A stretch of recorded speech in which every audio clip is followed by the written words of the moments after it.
गणेशाय नमः। ओम श्री सीतारामचंद्राभ्याम नमः।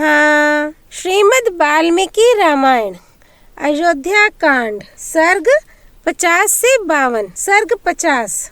श्री राम का मार्ग में अयोध्यापुरी से वनवास की आज्ञा मांगना और श्रृंगवेरपुर में गंगा तट पर पहुंचकर रात्रि में निवास करना, वहां निषाद राज गुह द्वारा उनका सत्कार। इस प्रकार विशाल और रमणीय कौशल देश की सीमा को पार करके लक्ष्मण के बड़े भाई बुद्धिमान श्री रामचंद्र जी ने अयोध्या की ओर अपना मुख किया और हाथ जोड़कर कहा, ककुत्स वंशी राजाओं से परिपालित पूरी शिरोमणि अयोध्या, मैं तुमसे तथा जो जो देवता तुम्हारी रक्षा करते और तुम्हारे भीतर निवास करते हैं उनसे भी वन में जाने की आज्ञा चाहता हूँ। वनवास की अवधि पूरी करके महाराज के ऋण से उऋण हो मैं पुनः लौटकर तुम्हारा दर्शन करूँगा और अपने माता पिता से भी मिलूँगा। इसके बाद सुंदर एवं अरुण नेत्र वाले श्री राम ने दाहिनी भुजा उठाकर नेत्रों से आंसू बहाते हुए दुखी होकर जनपद के लोगों से कहा, आपने मुझ पर बड़ी कृपा की और यथोचित दया दिखाई। मेरे लिए आप लोगों ने बहुत देर तक कष्ट सहन किया। इस तरह आपका देर तक दुख में पड़े रहना अच्छा नहीं है, इसलिए अब आप लोग अपना अपना कार्य करने के लिए जाइए। ये सुनकर उन मनुष्यों ने महात्मा श्री राम को प्रणाम करके उनकी परिक्रमा की और घोर विलाप करते हुए वे जहाँ तहाँ खड़े हो गए। उनकी आंखें अभी श्री राम के दर्शन से तृप्त नहीं हुई थीं और वे पूर्वोक्त रूप से विलाप कर ही रहे थे। इतने में श्री रघुनाथ जी उनकी दृष्टि से ओझल हो गए, जैसे सूर्य प्रदोष काल में छिप जाते हैं। इसके बाद पुरुष सिंह श्री राम रथ के द्वारा ही उस कौशल जनपद को लांग गए जो धन धान्य से संपन्न और सुखदायक था। वहाँ के सब लोग दानशील थे। उस जनपद में कहीं से कोई भय नहीं था। वहाँ के भूभाग रमणीय एवं चैत्य वृक्षों तथा यज्ञ संबंधी यूपों से व्याप्त थे। बहुत से उद्यान और आमों के वन उस जनपद की शोभा बढ़ाते थे। वहाँ जल से भरे हुए बहुत से जलाशय सुशोभित थे। सारा जनपद हरिष्ट पुष्ट मनुष्यों से भरा था, गांवों के समूहों से व्याप्त और सेवित था। वहाँ के ग्रामों की बहुत से नरेश रक्षा करते थे तथा वहाँ वेद मंत्रों की ध्वनि गूंजती रहती थी। कौशल देश से आगे बढ़ने पर धैर्यवानों में श्रेष्ठ श्री रामचंद्र जी मध्य मार्ग से ऐसे राज्य में होकर निकले जो सुख सुविधा से युक्त, धन धान्य से संपन्न, रमणीय उद्यानों से व्याप्त तथा सामंत नरेशों के उपभोग में आने वाला था। उस राज्य में श्री रघुनाथ जी ने त्रिपथ गामिनी देवे नदी गंगा का दर्शन किया, जो शीतल जल से भरी हुई, सेवारों से रहित तथा रमणीय थी। बहुत से महर्षि उनका सेवन करते थे। उनके तट पर थोड़ी थोड़ी दूर पर बहुत से सुंदर आश्रम बने थे जो उन देव नदी की शोभा बढ़ाते थे। समय समय पर हर्ष भरी अप्सराएं भी उतरकर उनके जलकुंड का सेवन करती हैं। वे गंगा सबका कल्याण करने वाली हैं। देवता, दानव, गंधर्व और किन्नर उन शिव स्वरूपा भागीरथी की शोभा बढ़ाते हैं। नागों और गंधर्वों की पत्नियां उनके जल का सदा सेवन करती हैं। गंगा के दोनों तटों पर देवताओं के सैकड़ों पर्वतीय क्रीड़ा स्थल हैं। उनके किनारे देवताओं के बहुत से उद्यान भी हैं। वे देवताओं की क्रीड़ा के लिए आकाश में भी विद्यमान हैं और वहाँ देव पद्मिनी के रूप में विख्यात हैं। प्रस्तर खंडों से गंगा के जल के टकराने से जो शब्द होता है वही मानो उनका उग्र अट्टहास है। जल से जो फेन प्रकट होता है वही उन देवे नदी का निर्मल हास है। कहीं तो उनका जल वेणी के आकार का है और कहीं वे भंवरों से सुशोभित होती हैं। कहीं उनका जल निश्चल एवं गहरा है, कहीं वे महान वेग से व्याप्त हैं, कहीं उनके जल से मृदंग आदि के समान गंभीर घोष प्रकट होता है और कहीं वज्रपात आदि के समान भयंकर नाद सुनाई पड़ता है। उनके जल में देवताओं के समुदाय गोते लगाते हैं। कहीं कहीं उनका जल नील कमलों अथवा कुमुदों से आच्छादित होता है। कहीं विशाल पुल्लिन का दर्शन होता है तो कहीं निर्मल बालू का राशि का। हंसों और सारसों के कलरव वहाँ गूंजते रहते हैं। चकवे उन देव नदी की शोभा बढ़ाते हैं। सदा मदमत रहने वाले विहंगम उनके जल पर मंडराते रहते हैं। वे उत्तम शोभा से संपन्न हैं। कहीं तटवर्ती वृक्ष मालाकार होकर उनकी शोभा बढ़ाते हैं, कहीं तो उनका जल खिले हुए उत्पलों से आच्छादित है और कहीं कमल वनों से व्याप्त। कहीं कुमुद समूह तथा कहीं कलिकाएं उन्हें सुशोभित करती हैं। कहीं नाना प्रकार के पुष्पों के परागों से व्याप्त होकर वे मदमद नारी के समान प्रतीत होती हैं। वे मल समूह पाप राशि को दूर कर देती हैं। उनका जल इतना स्वच्छ है कि मणि के समान निर्मल दिखाई देता है। उनके तटवर्ती वन का भीतरी भाग मदमद दिग्गजों, जंगली हाथियों तथा देवराज की सवारी में आने वाले श्रेष्ठ गजराजों से कोलाहल पूर्ण बना रहता है। वे फलों, फूलों, पल्लवों, गुलमों तथा पक्षियों से आवृत होकर उत्तम आभूषणों से यत्न पूर्वक विभूषित हुई युवती के समान शोभा पाती हैं। उनका प्राकट्य भगवान विष्णु के चरणों से हुआ है। उनमें पाप का लेश भी नहीं है। वे दिव्य नदी गंगा जीवों के समस्त पापों का नाश कर देने वाली हैं। उनके जल में सूंस, घड़ियाल और सर्प निवास करते हैं। सगरवंशी राजा भगीरथ के तपोमय तेज से जिनका शंकर जी के जटाजूट से अवतरण हुआ था, जो समुद्र की रानी है तथा जिनके निकट सारस और क्रोंच पक्षी कलरव करते रहते हैं, उन्हीं देव नदी गंगा के पास महाबाहु श्री राम जी पहुँचे। गंगा की वह धारा श्रृंगवेरपुर में बह रही थी, जिनके आवृत भंवरे लहरों से व्याप्त थे। उन गंगा जी का दर्शन करके महारथी श्री राम ने सारथी सुमंत्र से कहा, सूत, आज हम लोग यहीं रहेंगे। सारथे, गंगा जी के समीप ही जो ये बहुत से फूलों और नए नए पल्लवों से सुशोभित महान इंगुदी का वृक्ष है, इसी के नीचे आज रात में हम निवास करेंगे, जिनका जल देवताओं, मनुष्यों, गंधर्वों, सर्पों, पशुओं तथा पक्षियों के लिए भी समादरणीय है। उन कल्याण स्वरूपा सरिताओं में श्रेष्ठ गंगा जी का भी मुझे यहाँ से दर्शन होता रहेगा। तब लक्ष्मण और सुमंत्र भी श्री रामचंद्र जी से बहुत अच्छा कहकर अश्वों द्वारा उस इंगुदी वृक्ष के समीप गए। उस रमणीय वृक्ष के पास पहुंचकर इक्ष्वाकु नंदन श्री राम अपनी पत्नी सीता और भाई लक्ष्मण के साथ रथ से उतर गए। फिर सुमंत्र ने भी उतरकर उत्तम घोड़ों को खोल दिया और वृक्ष की जड़ पर बैठे हुए श्री रामचंद्र जी के पास जाकर वे हाथ जोड़कर खड़े हो गए। श्रृंगवेरपुर में गुहा नाम का राजा राज्य करता था। वह श्री रामचंद्र जी का प्राणों के समान प्रिय मित्र था। उसका जन्म निषाद कुल में हुआ था। वह शारीरिक शक्ति और सैनिक शक्ति की दृष्टि से भी बलवान था तथा वहाँ के निषादों का सुविख्यात राजा था। उसने जब सुना कि पुरुष सिंह श्री राम मेरे राज्य में पधारे हैं, तब वह बूढ़े मंत्रियों और बंधु बांधवों से घिरा हुआ वहाँ आया। निषाद राज को दूर से आया हुआ देख श्री रामचंद्र जी लक्ष्मण के साथ आगे बढ़कर उससे मिले। श्री रामचंद्र जी को वलकल आदि धारण किए देख गुहा को बड़ा दुख हुआ। उसने श्री रघुनाथ जी को हृदय से लगाकर कहा, श्री राम, आपके लिए जैसे अयोध्या का राज्य है, उसी प्रकार यह राज्य भी है। बताइए, मैं आपकी क्या सेवा करूं? महाबाहो, आप जैसा प्रिय अतिथि किसको सुलभ होगा? फिर भांति भांति का उत्तम अन्न लेकर वह सेवा में उपस्थित हुआ। उसने शीघ्र ही अर्घ्य निवेदन किया और इस प्रकार कहा, महाबाहो, आपका स्वागत है। यह सारी भूमि जो मेरे अधिकार में है, आपकी ही है। हम आपके सेवक हैं और आप हमारे स्वामी। आज से आप ही हमारे इस राज्य का भली भांति शासन करें। यह भक्ष्य, अन्न आदि, भोज्य, खीर आदि, पेय, पानक रस आदि तथा लेह, चटनी आदि आपकी सेवा में उपस्थित है, इसे स्वीकार करें। ये उत्तमतम शयाएं हैं तथा आपके घोड़ों के खाने के लिए चने और घास आदि भी प्रस्तुत हैं।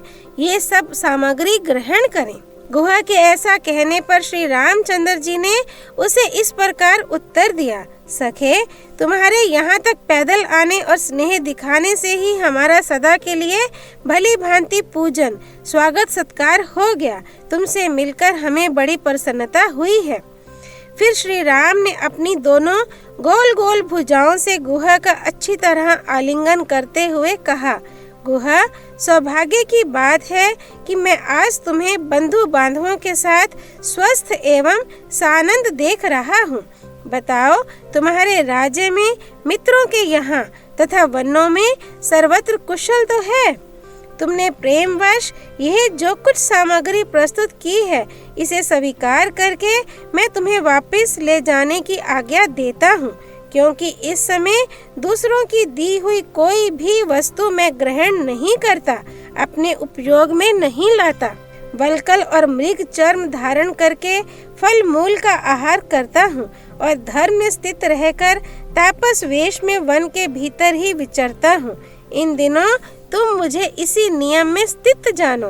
इन सामग्रियों में जो घोड़ों के खाने पीने की वस्तु है, उसी की इस समय मुझे आवश्यकता है, दूसरी किसी वस्तु की नहीं।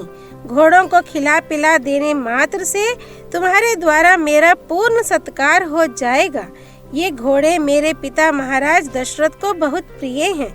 इनके खाने पीने का सुंदर प्रबंध कर देने से मेरा भली भांति पूजन हो जाएगा।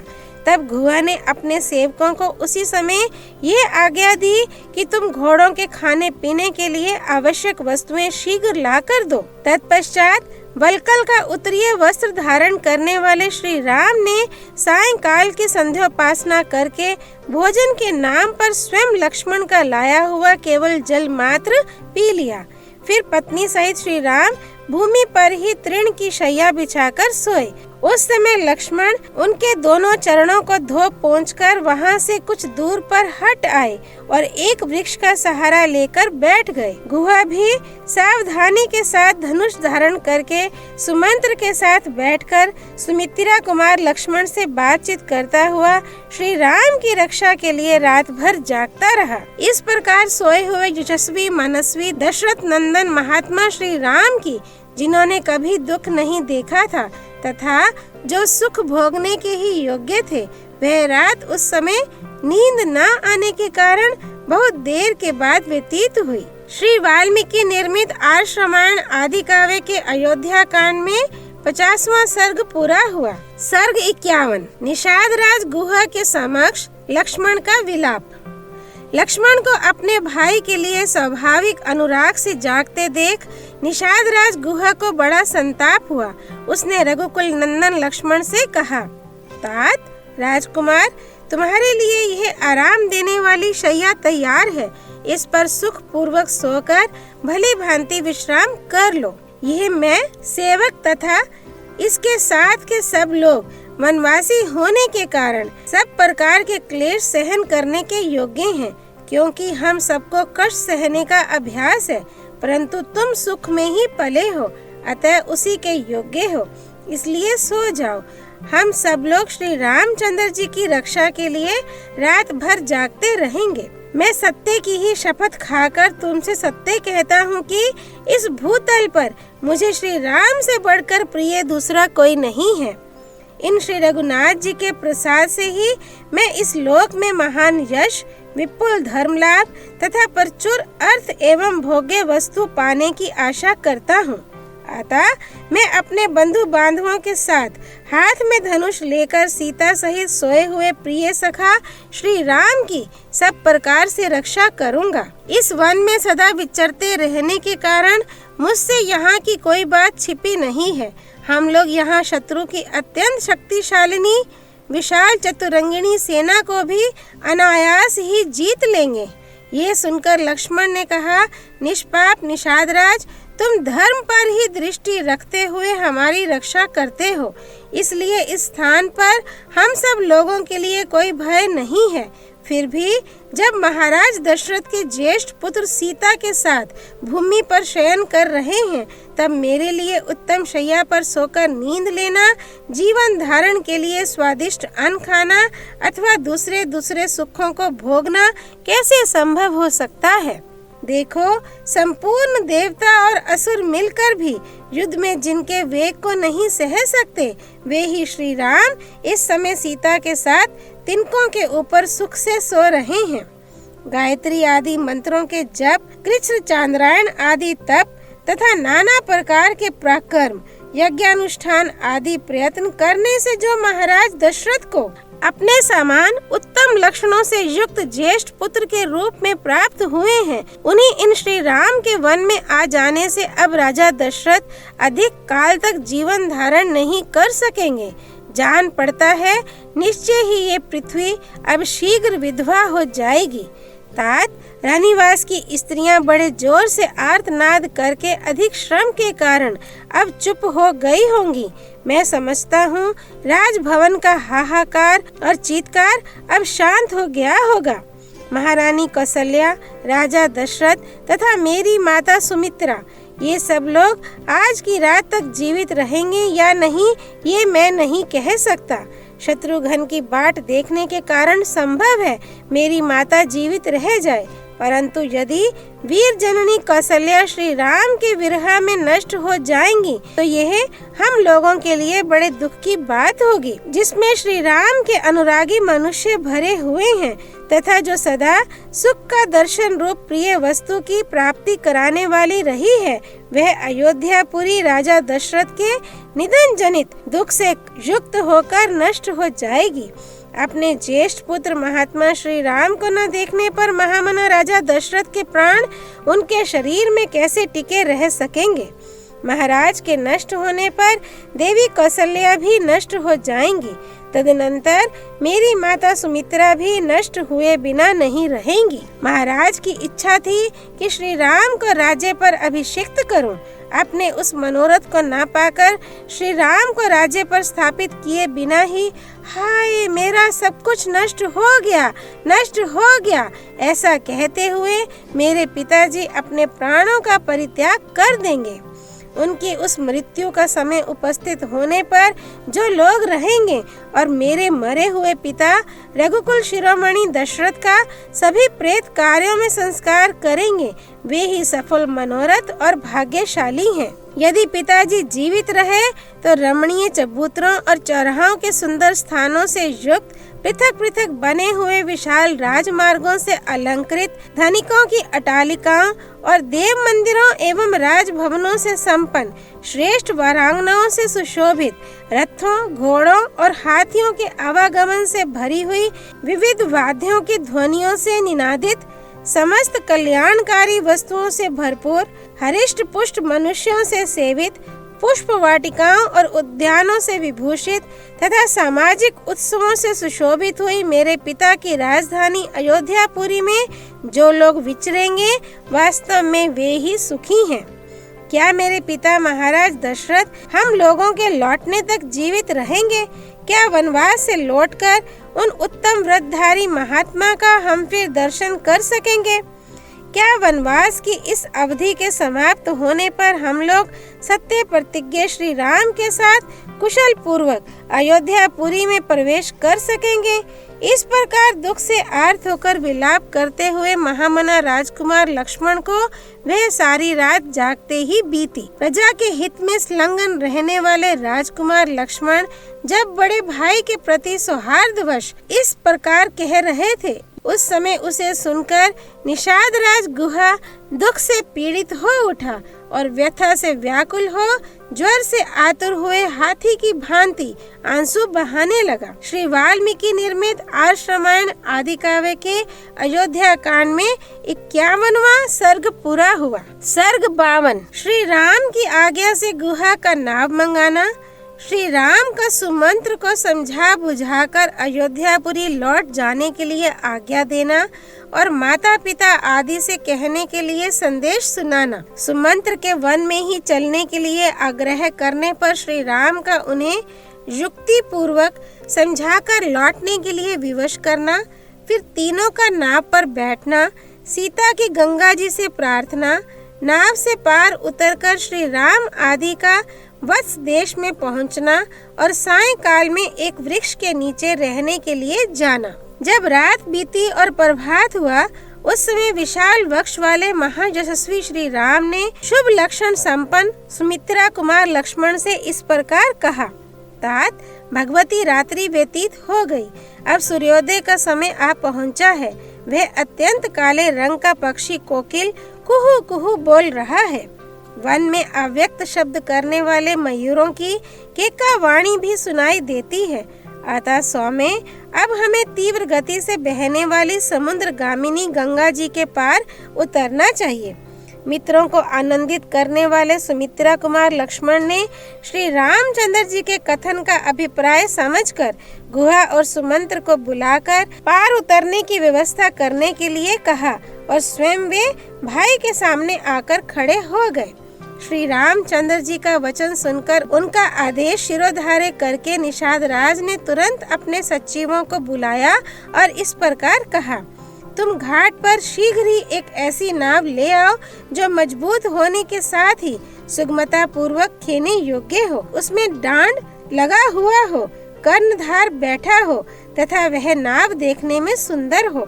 निषाद राज गुहा का वह आदेश सुनकर उसका महान मंत्री गया और एक सुंदर नाव घाट पर पहुंचाकर उसने गुहा को इसकी सूचना दी। तब गुहा ने हाथ जोड़कर श्री रामचंद्र जी से कहा, देव, यह नौका उपस्थित है, बताइए इस समय आपकी और क्या सेवा करूं? देव कुमार के समान तेजस्वी तथा उत्तम व्रत का पालन करने वाले पुरुष सिंह श्री राम समुद्र गामिनी गंगा नदी को पार करने के लिए आपकी सेवा में यह नाव आ गई है। अब आप शीघ्र इस पर आरूढ़ होइए।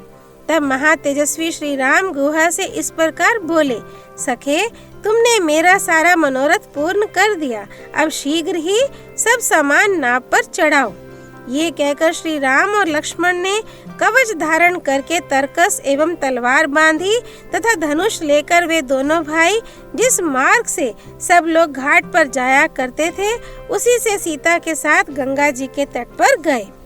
उस समय धर्म के ज्ञाता भगवान श्री राम के पास जाकर सारथी सुमंत्र ने विनीत भाव से हाथ जोड़कर पूछा, प्रभु, अब मैं आपकी क्या सेवा करूं? तब दशरथ नंदन श्री राम ने सुमंत्र को उत्तम दाहिने हाथ से स्पर्श करते हुए कहा, सुमंत्र जी, अब आप शीघ्र ही पुनः महाराज के पास लौट जाइए और वहां सावधान होकर रहिए।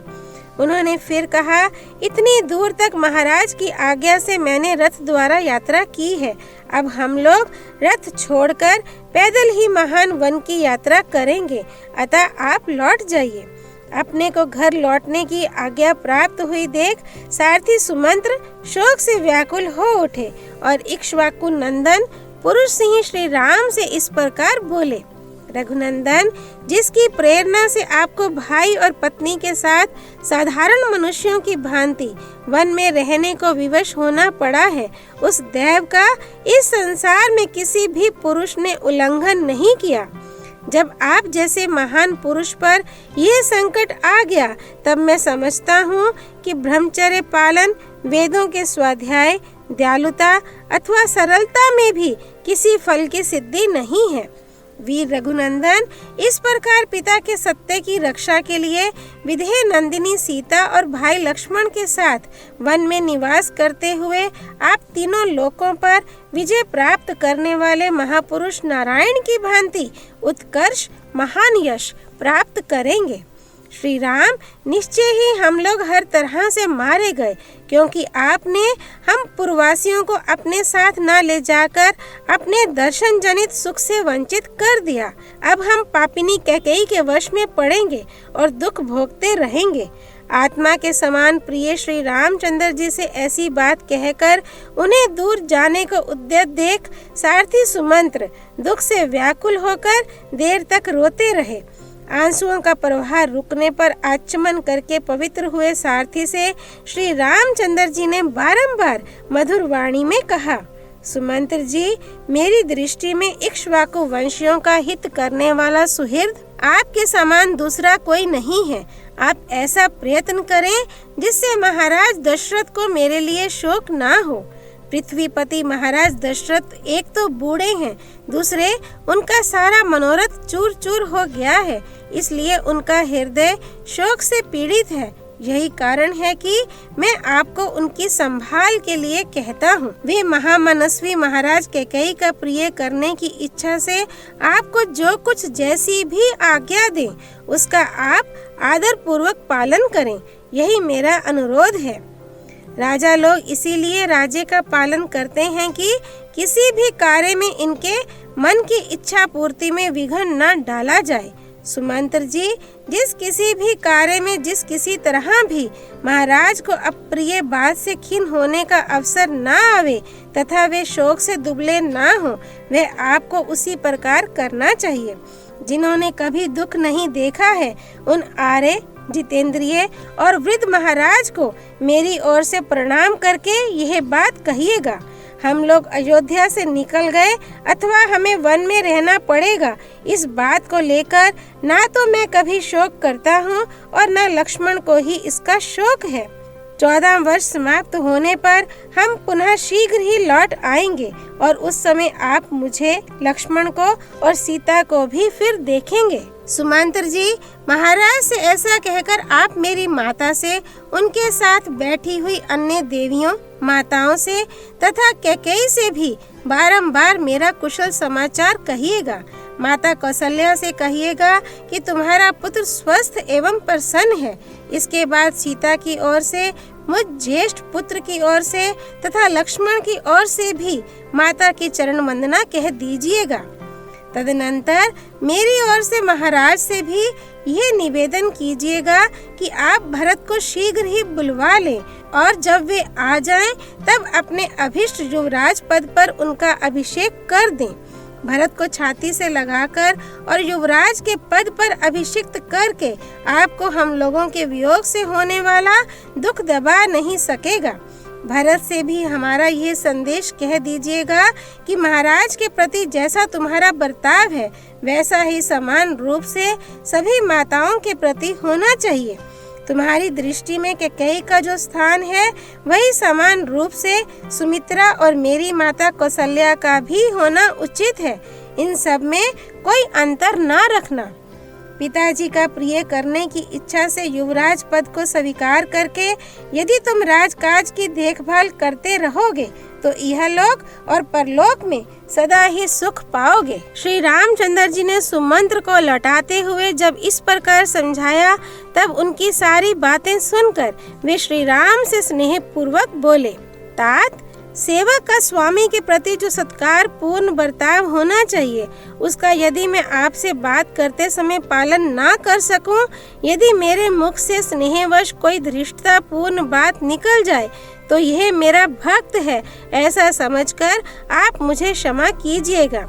जो आपके वियोग से पुत्र शोक से आतुर हुई माता की भांति संतप्त हो रही है, उस अयोध्यापुरी में मैं आपको साथ लिए बिना कैसे लौटकर जा सकूंगा। आते समय लोगों ने मेरे रथ में श्री राम को विराजमान देखा था। अब इस रथ को श्री राम से रहित देखकर उन लोगों का और उस अयोध्यापुरी का भी हृदय विदीर्ण हो जाएगा। जैसे युद्ध में अपने स्वामी वीर रथी के मारे जाने पर जिसमें केवल सारथी शेष रह गया हो, ऐसे रथ को देखकर उसकी अपनी सेना अत्यंत दयनीय अवस्था में पड़ जाती है। उसी प्रकार मेरे इस रथ को आपसे सूना देखकर सारी अयोध्या नगरी दीन दशा को प्राप्त हो जाएगी। आप दूर रहकर भी प्रजा के हृदय में निवास करने के कारण सदा उसके सामने ही खड़े रहते हैं। निश्चय ही इस समय प्रजा वर्ग के सब लोगों ने आपका ही चिंतन करते हुए खाना पीना छोड़ दिया होगा। श्री राम, जिस समय आप वन को आने लगे उस समय आपके शोक से व्याकुलचित हुई प्रजा ने जैसा आर्तनाद एवं शोक प्रकट किया था उसे तो आपने देखा ही था। आपके अयोध्या से निकलते समय पूर्ववासियों ने जैसा आर्तनाद किया था, आपके बिना मुझे खाली रथ लिए लौटा देख वे उससे भी 100 गुना हाहाकार करेंगे। क्या मैं महारानी कौशल्या से जाकर कहूँगा कि मैंने आपके बेटे को मामा के घर पहुँचा दिया है, इसलिए आप संताप ना करें।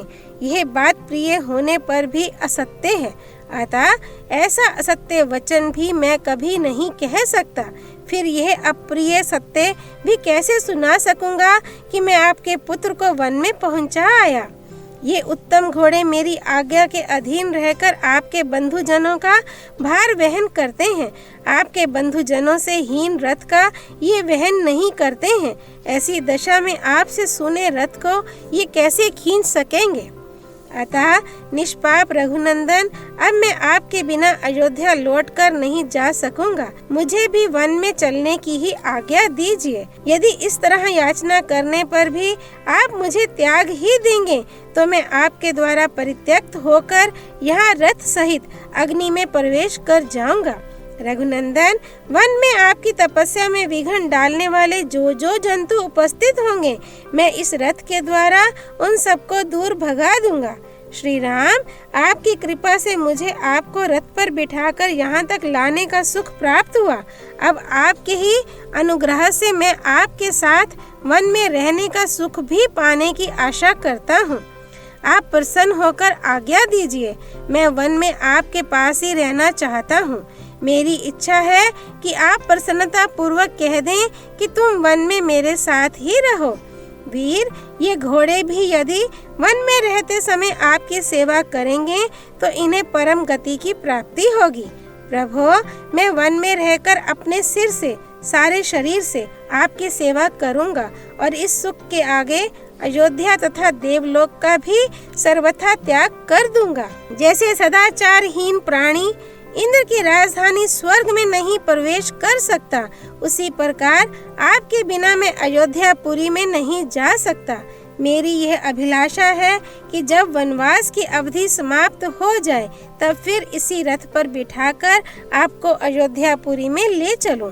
वन में आपके साथ रहने से ये 14 वर्ष मेरे लिए 14 क्षणों के समान बीत जाएंगे, अन्यथा 1400 वर्षों के समान भारी जान पड़ेंगे।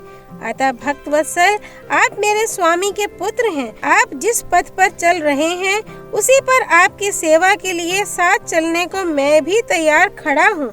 मैं आपके प्रति भक्ति रखता हूँ, आपका भृत्य हूँ और भृत्य जनोचित मर्यादा के भीतर स्थित हूँ। अतः आप मेरा परित्याग ना करें।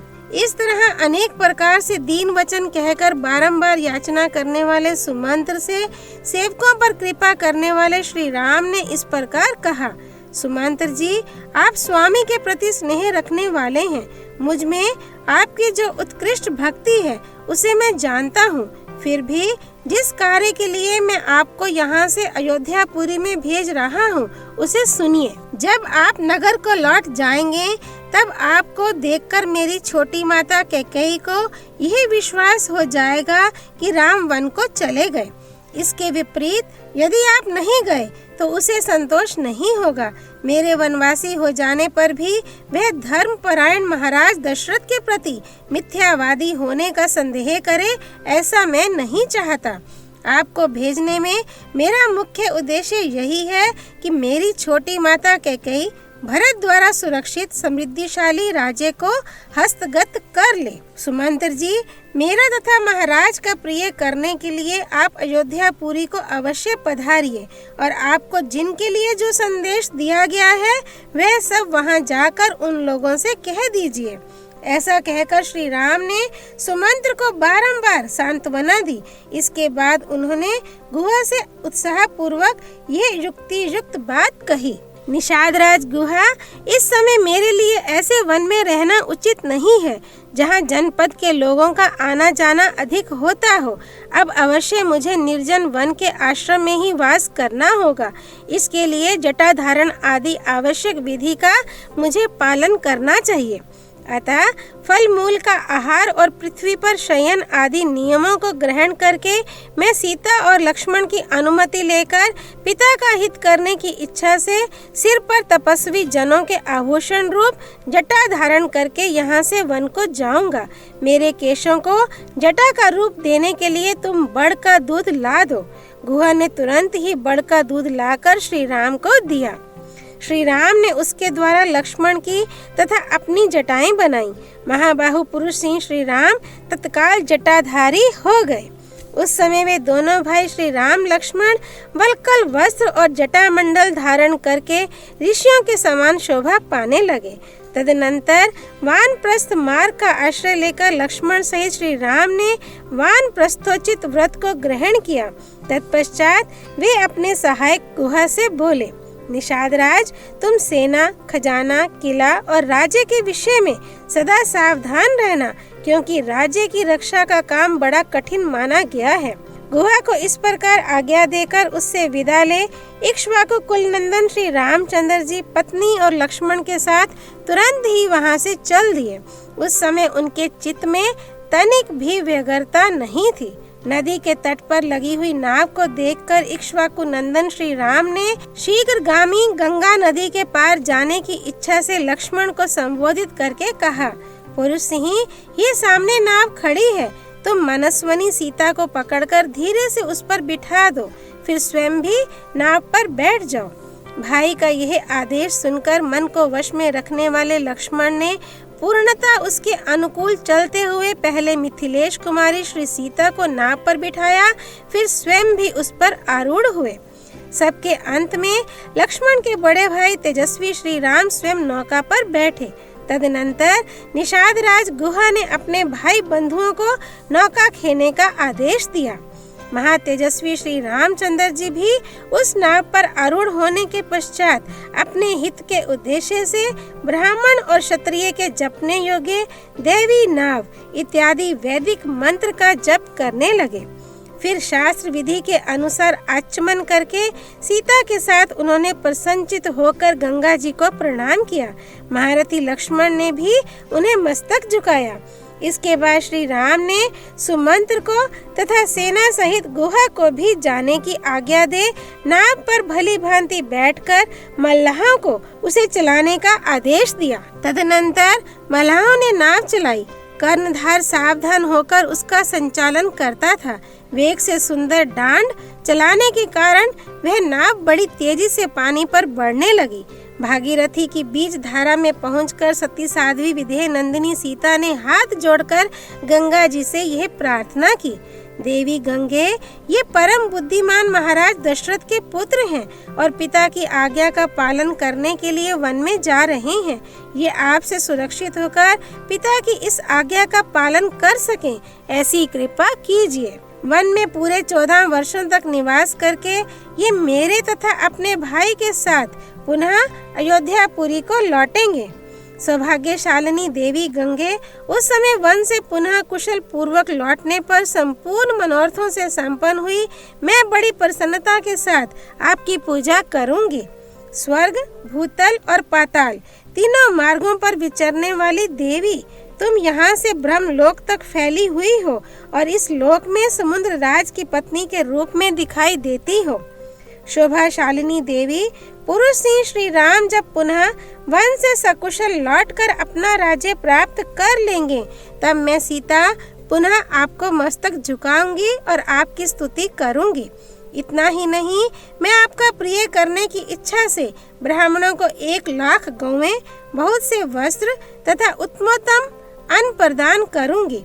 देवी, पुनः अयोध्यापुरी में लौटने पर मैं सहस्त्रों देव दुर्लभ पदार्थों से तथा राजकीय भाग से रहित पृथ्वी, वस्त्र और अन्न के द्वारा भी आपकी पूजा करूंगी। आप मुझ पर प्रसन्न हो। आपके किनारे जो जो देवता, तीर्थ और मंदिर हैं, उन सब का मैं पूजन करूंगी। निष्पाप गंगे, ये महाबाहु पाप रहित मेरे पतिदेव मेरे तथा अपने भाई के साथ वनवास से लौटकर पुनः अयोध्या नगरी में प्रवेश करें। पति के अनुकूल रहने वाली सती साध्वी सीता इस प्रकार गंगा जी से प्रार्थना करती हुई शीघ्र ही दक्षिण तट पर जा पहुंची। किनारे पहुंचकर शत्रुओं को संताप देने वाले नरश्रेष्ठ श्री राम ने नाव छोड़ दी और भाई लक्ष्मण तथा विदेह नंदिनी सीता के साथ आगे को प्रस्थान किया। तदनंतर महाबाहु श्री राम सुमित्रा नंदन लक्ष्मण से बोले, सुमित्रा कुमार, अब तुम सज्जन या निर्जन वन में सीता की रक्षा के लिए सावधान हो जाओ। हम जैसे लोगों को निर्जन वन में नारी की रक्षा अवश्य करनी चाहिए।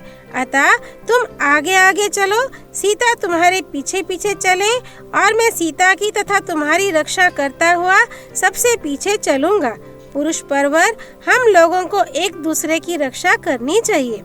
अब तक कोई भी दुष्कर कार्य समाप्त नहीं हुआ है। इस समय से ही कठिनाइयों का सामना आरंभ हुआ है। आज विदेह कुमारी सीता को वनवास के वास्तविक कष्ट का अनुभव होगा। अब ये ऐसे वन में प्रवेश करेंगी जहाँ मनुष्यों के आने जाने का कोई चिन्ह नहीं दिखाई देगा। न धान आदि के खेत होंगे, न टहलने के लिए बगीचे। जहाँ ऊंची नीची भूमि होगी और गड्ढे मिलेंगे जिसमें गिरने का भय रहेगा। श्री रामचंद्र जी का यह वचन सुनकर लक्ष्मण आगे बढ़े। उनके पीछे सीता चलने लगी तथा सीता के पीछे रघुकुल नंदन श्री राम थे। श्री रामचंद्र जी शीघ्र गंगा जी के उस पार पहुंचकर जब तक दिखाई दिए तब तक सुमंत्र निरंतर उन्हीं की ओर दृष्टि लगाए देखते रहे। जब वन के मार्ग में बहुत दूर निकल जाने के कारण वे दृष्टि से ओझल हो गए, तब तपस्वी सुमंत्र के हृदय में बड़ी व्यथा हुई। वे नेत्रों से आंसू बहाने लगे। लोकपालों के समान प्रभावशाली वरदायक महात्मा श्री राम महानदी गंगा को पार करके कर्मशा समृद्धिशाली वत्स देश प्रयाग में जा पहुँचे, जो सुंदर धन धान्य से संपन्न था। वहाँ के लोग बड़े हृष्ट पुष्ट थे। वहाँ उन दोनों भाइयों ने मृग्या विनोद के लिए वराह, ऋष्य, त्रिशत और महारुरु इन 4 महामृगों पर बाणों का प्रहार किया। तत्पश्चात जब उन्हें भूख लगी तब पवित्र कंद मूल आदि लेकर सायंकाल के समय ठहरने के लिए वे सीता जी के साथ एक वृक्ष के नीचे चले गए। श्री वाल्मीकि निर्मित आर्ष रामायण आदि काव्य के अयोध्या कांड में 52वां सर्ग पूरा हुआ। सियापति रामचंद्र की जय। राम भक्त श्री हनुमान जी की जय। राम जन्मभूमि अयोध्यापुरी धाम की जय। सरयू नदी की जय। माँ गौरीपति गंगाधर भगवान शिव शंकर की जय। देवी गंगा मैया की जय। तीर्थराज प्रयाग महाराज की जय। श्रीमद् वाल्मीकि रामायण की जय। महर्षि वाल्मीकि मुनि की जय। श्री हरि अर्पणमस्तु।